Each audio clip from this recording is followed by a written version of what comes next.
The Price of Grace, a cinematic rewrite. The chandeliers above shimmered like frozen rain, scattering golden light across the ballroom. Every surface gleamed polished marble floors, glass vases brimming with white roses, and silver cutlery lined with geometric precision. The place reeked of perfection, the kind that cost more than sincerity ever could. I stepped into that grand hall, my heels tapping a slow, deliberate rhythm. Eyes turned. Conversations faltered. My sister, Grace, stood near the altar, glowing in her pearl gown, a picture of elegance and deceit. The last time we had shared a room, our mother's house had been filled with the stench of betrayal, and Grace had been the one holding the match. Now she was marrying Daniel, the man who had once been mine. Our mother's eyes met mine across the crowd, her smile tight, a warning disguised as warmth. Behave. That's what it meant. But I hadn't come to make a scene. I had come to watch the empire Grace built on lies begin to crack beneath its own weight. Michael stood near the back, watching me with quiet concern. He was the only one who'd stayed after everything, after the accusations, the ruined contracts, the whispers that I had sabotaged our family's vineyard. It had taken 2 years to untangle Grace's manipulations, to clear my name, to rebuild what she had burned, and now Moldova Wines was mine, thriving, independent, and finally clean. Grace's voice broke through the silence as she read her vows. She spoke with that same honeyed tone that had fooled everyone for years, each word polished, practiced, perfect. Daniel looked at her the way he used to look at me, like she was the only truth in the world, but when her eyes flicked toward me, a flicker of something darker passed through them. Fear. Guilt. Recognition. After the ceremony, I approached her. She froze, veil trembling slightly as I leaned in close enough for only her to hear. Congratulations, I whispered, my voice steady, smooth. You got what you wanted. For now. Her smile faltered. You shouldn't be here, Amber. I earned my place back in this family long before today, I replied, brushing a stray rose petal from her sleeve. Enjoy the celebration. It won't last long. Because while she'd been busy orchestrating her perfect life, I'd been busy rebuilding mine, and this time, it was unshakable. 3 weeks later, Moldova Wines released a statement. Financial misconduct. Fraudulent investments. The company Grace had started with Daniel was under investigation. Their accounts were frozen, their investors fleeing like startled birds. The irony wasn't lost on me. She had built her success by stealing mine, and now it was collapsing under the same sins. When the headlines hit, I didn't smile. I didn't celebrate. I simply poured myself a glass of Cabernet from my vineyard, watched the rain fall outside my window, and let the quiet do the talking. That evening, Michael joined me. He didn't say much, just handed me a letter Grace had sent, unopened. I looked at it for a long moment before sliding it aside. Some roots are poisoned, I thought. Some family ties too tightly wound to ever breathe. Do you ever think about forgiving her? Michael asked softly. I stared into the deep red of the wine, its reflection catching the candlelight. Forgiveness isn't something you give to someone like Grace, I said. It's something you give yourself when you stop needing revenge.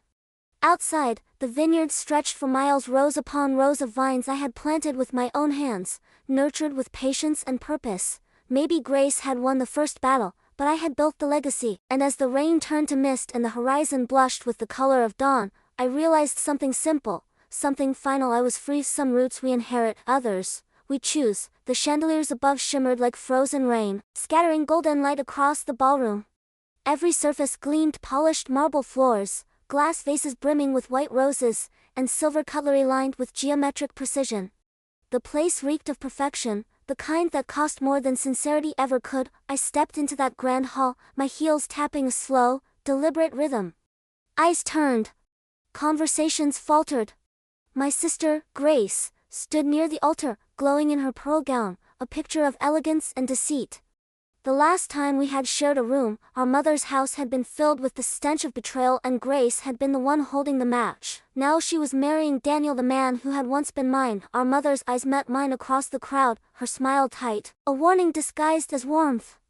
Behave. That's what it meant. But I hadn't come to make a scene.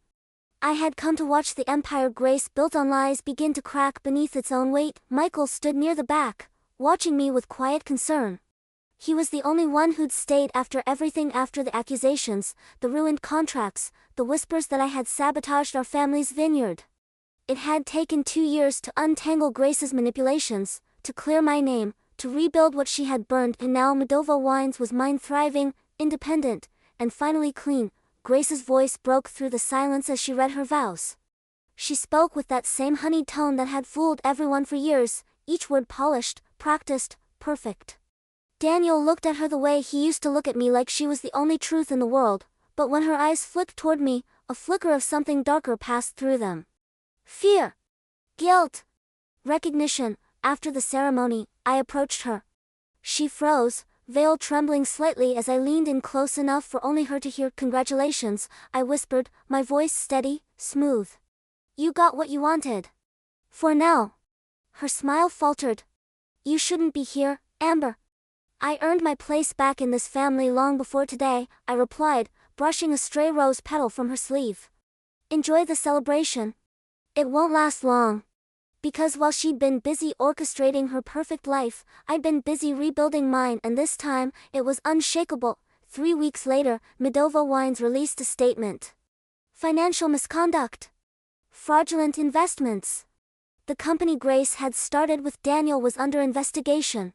Their accounts were frozen, their investors fleeing like startled birds. The irony wasn't lost on me. She had built her success by stealing mine, and now it was collapsing under the same sins. When the headlines hit, I didn't smile. I didn't celebrate. I simply poured myself a glass of Cabernet from my vineyard, watched the rain fall outside my window, and let the quiet do the talking. That evening, Michael joined me. He didn't say much, just handed me a letter Grace had sent, unopened. I looked at it for a long moment before sliding it aside. Some roots are poisoned, I thought. Some family ties too tightly wound to ever breathe. Do you ever think about forgiving her? Michael asked softly. I stared into the deep red of the wine, its reflection catching the candlelight. Forgiveness isn't something you give to someone like Grace, I said. It's something you give yourself when you stop needing revenge. Outside, the vineyard stretched for miles, rows upon rows of vines I had planted with my own hands, nurtured with patience and purpose. Maybe Grace had won the first battle, but I had built the legacy. And as the rain turned to mist and the horizon blushed with the color of dawn, I realized something simple, something final. I was free. Some roots we inherit, others we choose. 15 years had passed since the vineyard wars ended. The world had moved on, but Moldova had not changed much. Still wrapped in gold sunlight, still humming with the rhythm of harvest and heartache. I was older now, slower, wiser, maybe a little lonelier. My name, Amber Solis, had become something of a legend in the winemaking world. People came from all over to taste my blends, to tour the hills I once fought to save, but when they praised my resilience, they never saw the ghosts walking beside me. Grace wrote to me once every year, always on the first day of spring. Her letters had grown warmer, her words gentler. She spoke of Tuscany, of quiet mornings and dusty roads, of the new vineyard she'd built from nothing. She called it Sorel Sisters. I smiled the first time I read it, though a part of me wondered if the name was meant to heal the past or haunt it. One bright morning, as the vines shimmered with dew, a young woman arrived at my estate. She couldn't have been more than 20. Her hair dark gold like sunlight trapped in amber reminded me of someone I once knew. She introduced herself shyly. I'm Clara. Clara? I repeated, confused. She hesitated, then smiled faintly. Grace's daughter. My heart stilled. Grace had never told me she'd had a child. She said I should come find you, Clara continued softly. She said Moldova is as much my story as hers. I gestured for her to follow me through the vineyard. As we walked between the rows, the earth rich and fragrant beneath our boots, I couldn't help but see the past bleeding into the present. The same vines, the same soil, now ready to grow something new. Clara listened intently as I spoke of winemaking, of how the best grapes are born from struggle, from the tension between sunlight and shadow. She smiled. That sounds like my mother. We spent the afternoon in the tasting room. She asked about the old days, about the feud, the scandal, the silence. I told her the truth, but gently. She deserved that much. Before leaving, she handed me an envelope sealed in red wax. She asked me to give you this, she said. When I opened it later that night, the letter smelled faintly of lavender and rain. Grace's scent. Amber, if you're reading this, I hope you met Clara. She's my heart, everything I could never be. My vineyard here is flourishing, but my health is fading. Don't mourn me when I'm gone. Just keep her close. Teach her the honesty of the soil, she'll need it more than I ever did. You were right. Forgiveness isn't something you give, it's something you learn to live. Always, Grace. The words blurred as tears filled my eyes. Grace passed away that summer. The news came quietly, like the end of a long reign. Clara returned to Moldova, this time not as a guest, but as family. She worked beside me, pruning, fermenting, tasting.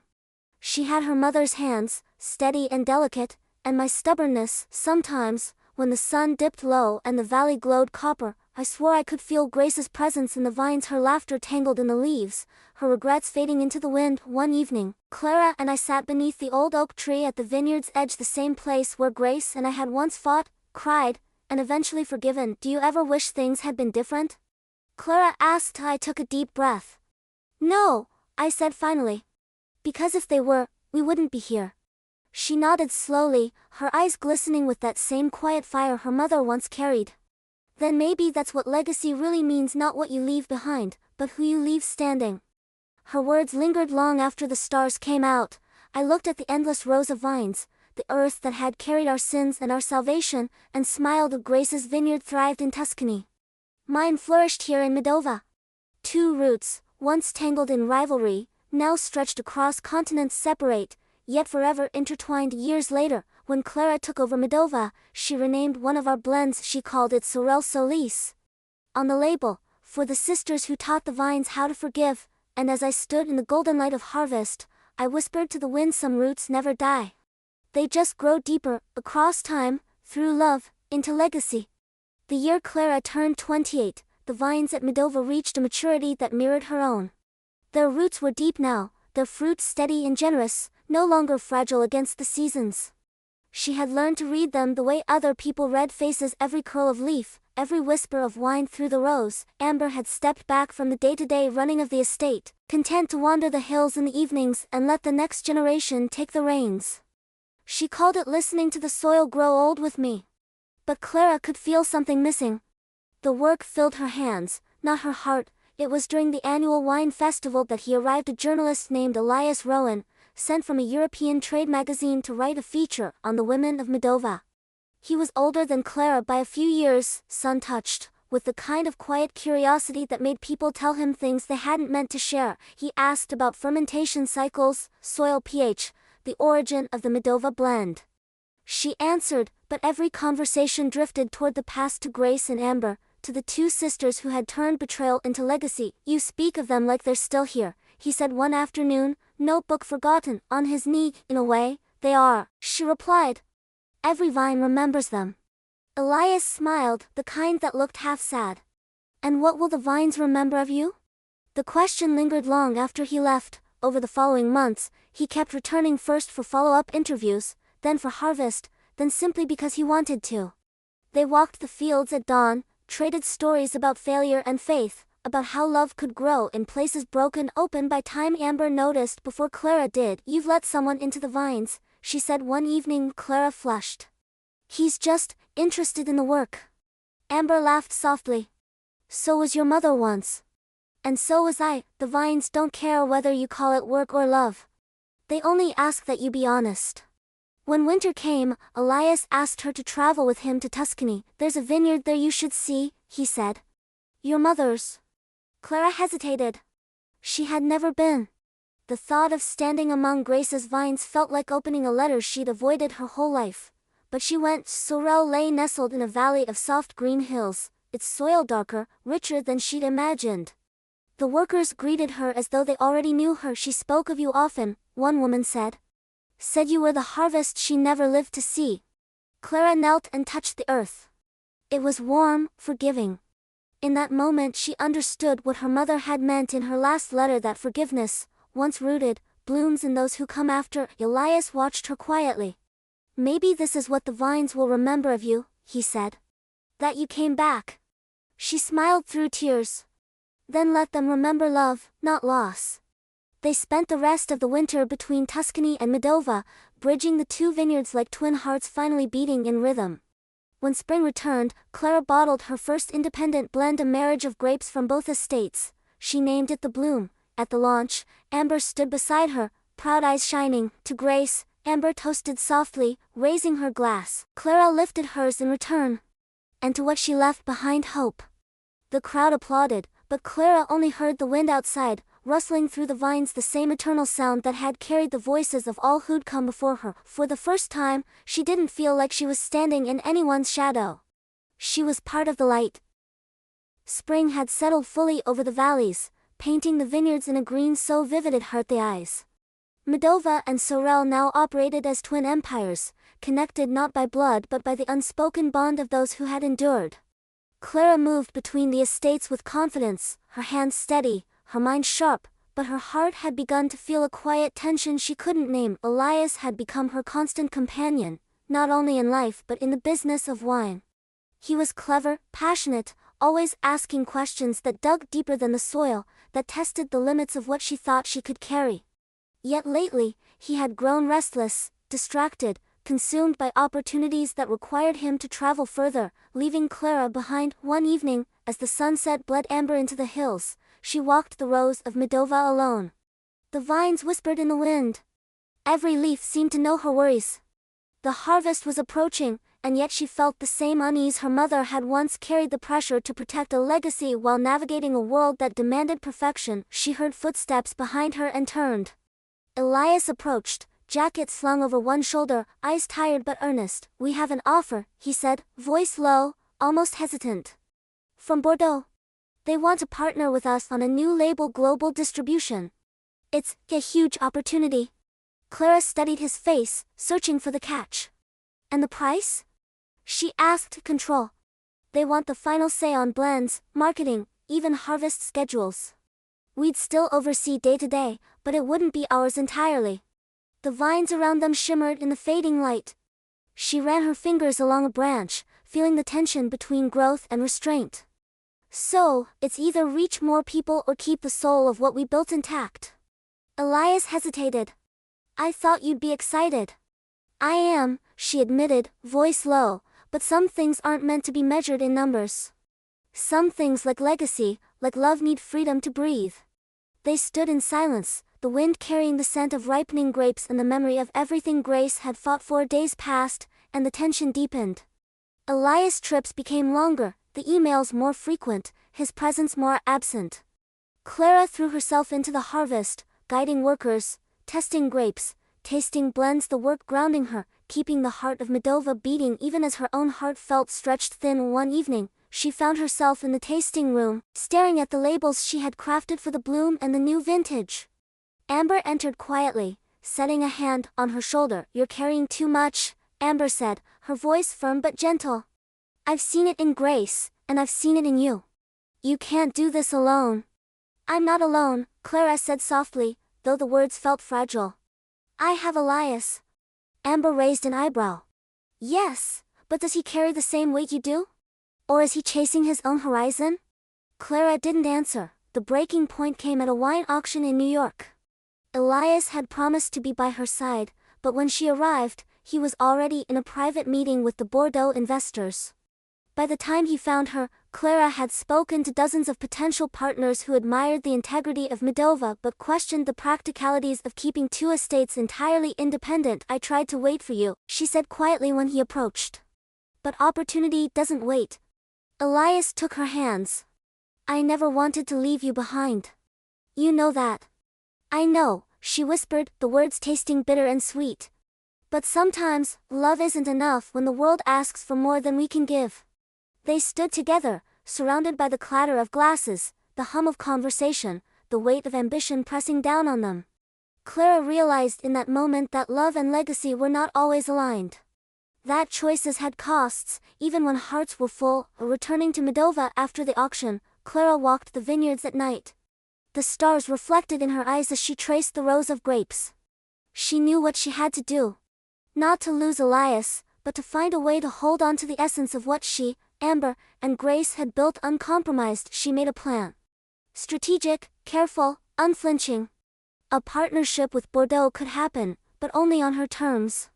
She would negotiate, bend where she must, but never break the soul of Moldova or Sorel. Elias found her at the edge of the vineyard, staring into the horizon.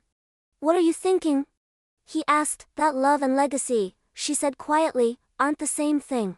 But maybe they can coexist, if we let them. He nodded, his hand finding hers.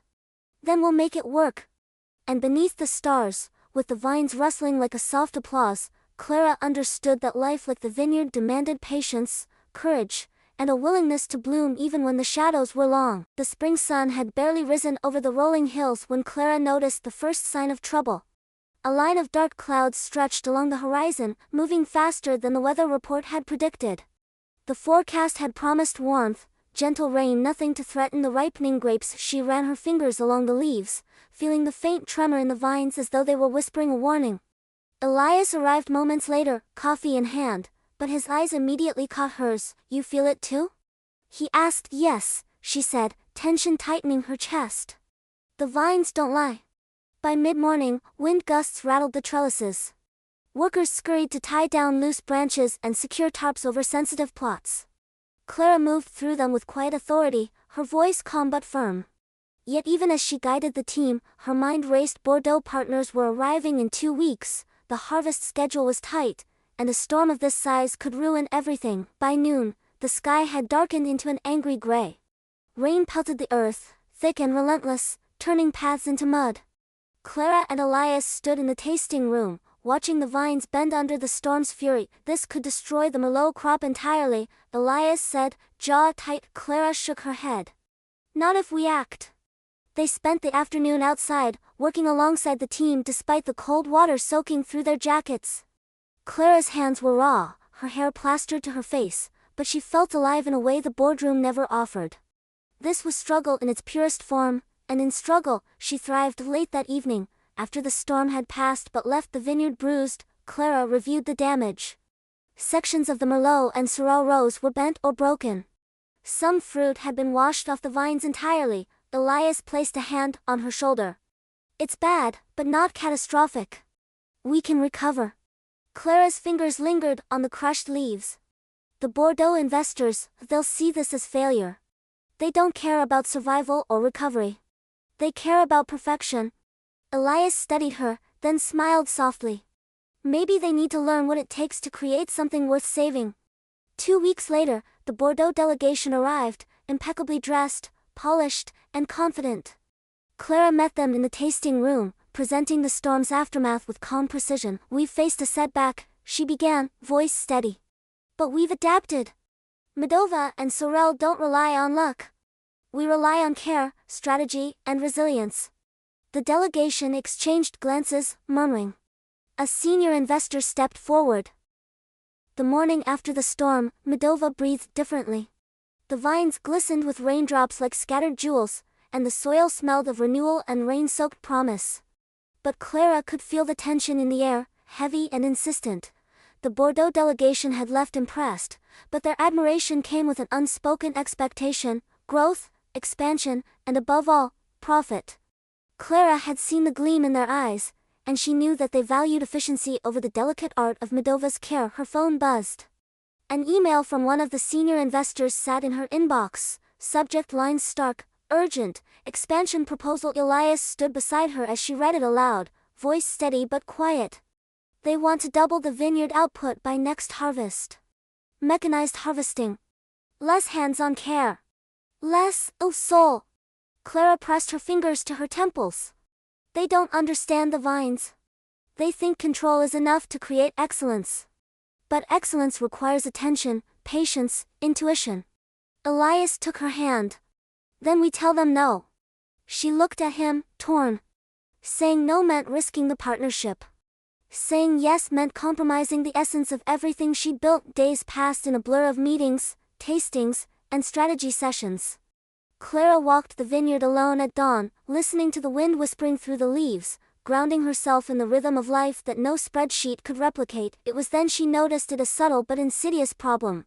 One of the vineyard managers had been secretly meeting with Bordeaux representatives, promising them early access to harvest yields, trying to bypass Clara and Elias entirely. Betrayal, quiet but deadly, had crept into their sanctuary.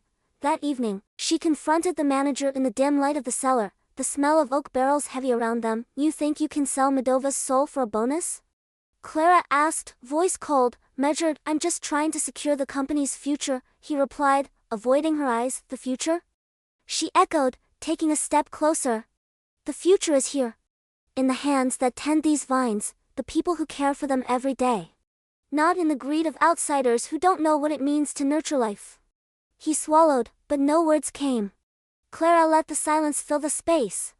It was heavier than any argument, sharper than any threat. Later that night, Elias found her on the terrace, staring at the dark horizon where Medova's lights blinked in the distance. They tried to manipulate the board, she said softly. Someone close to us, Elias. Someone we trusted. Elias wrapped an arm around her shoulders. Then we remind them who we are. Together. Clara leaned into him, feeling the weight of responsibility settle into shared resolve. Together, she whispered, the storm of the previous weeks had tested them, shown them the fragility of success. But now, standing on the edge of their vineyard empire, Clara realized that the real challenge wasn't the vines, the investors, or even the storms. It was staying true to themselves when the world demanded compromise. By dawn, they had drafted a plan, independent, uncompromising, and bold. Medova would expand, yes, but on their own terms. Every vineyard worker would remain integral. Every decision rooted in care, not profit. And for anyone trying to bypass them? They would find no cracks in the foundation. Clara walked the rows that morning, sunlight stretching golden across the leaves. She felt the pulse of the vineyard, the quiet strength of what she had built. The legacy wasn't just the vines, the bottles, or the accolades. It was the unwavering refusal to bend to forces that didn't respect the soul of the work. Elias fell into step beside her, hand brushing hers. We're ready, he said. Yes, Clara replied, eyes on the horizon. We're ready for whatever comes next. And for the first time in months, she allowed herself to smile fully, because storms may bend the vine, but they could not break it. Autumn settled over the vineyards like a quiet blessing, the leaves turning shades of amber and gold, rustling softly in the morning wind. Clara stood at the edge of Medova, the smell of ripening grapes thick in the air, the sound of the workers moving through the rows like a heartbeat echoing through the land. The past months had tested them, storms, betrayals, investor pressures, but here they were, standing on the cusp of the harvest that would define the vineyard and their future. Clara felt a pulse of calm beneath the nervous tension, a quiet certainty that no outside force could undo what they had built together. Elias appeared at her side, his coat dusted with morning dew. Ready for the tasting? He asked. Clara nodded, brushing a hand along the vine leaves. Ready to show them what Medova truly stands for. The day of the harvest tasting arrived. Critics, buyers, and media representatives gathered under the grand marquee, the crisp air carrying the scent of crushed grapes and promise. Bordeaux investors were present, seated stiffly at the front row, their polished smiles betraying curiosity mingled with expectation. Clara stepped forward, every eye on her. She felt Elias' hand brush hers, a subtle reminder that she was not alone. Thank you all for joining us, she began, voice steady, resonant. Medova is not built for the quick gain or the highest profit. It is built for care, for patience, for love of the land, and respect for the work we do. The tasting began. Each sip of wine spoke of seasons weathered, of resilience and attention. The crowd murmured, impressed. Bordeaux representatives exchanged glances. One of them leaned forward. Your commitment is extraordinary. But can it scale? Clara met their gaze, unwavering. It can scale on our terms, without sacrificing quality, integrity, or soul. Behind the scenes, Elias managed logistics, but every time he caught Clara's eye, he saw not only the leader of Medova but the woman he loved fiercely, unbowed and brilliant. Hours passed, and the tasting concluded with accolades, orders, and commitments from buyers worldwide. The storm of doubt and pressure that had shadowed the past weeks dissipated, replaced by quiet triumph. Clara and Elias stood together at the center of the marquee, hands clasped, hearts beating in unison. As the sun dipped below the horizon, casting long shadows over the vineyards, Clara walked the rows with Elias beside her. The workers had gone home, leaving only the hum of the vineyard and the golden light reflecting off the grapes. I was worried, Elias admitted, voice low, that the pressures, the betrayals, the storms, that they might change us. Clara smiled, brushing a hand along his arm. They tested us, yes. But they didn't break us. We grew stronger because of them. And more importantly, she paused, looking at him with all the quiet intensity of their shared history. We did it together. That evening, as the first stars appeared over the hills, Clara received a message from a young woman named Grace, the same girl who had once struggled to reconcile the past she'd been told to forget.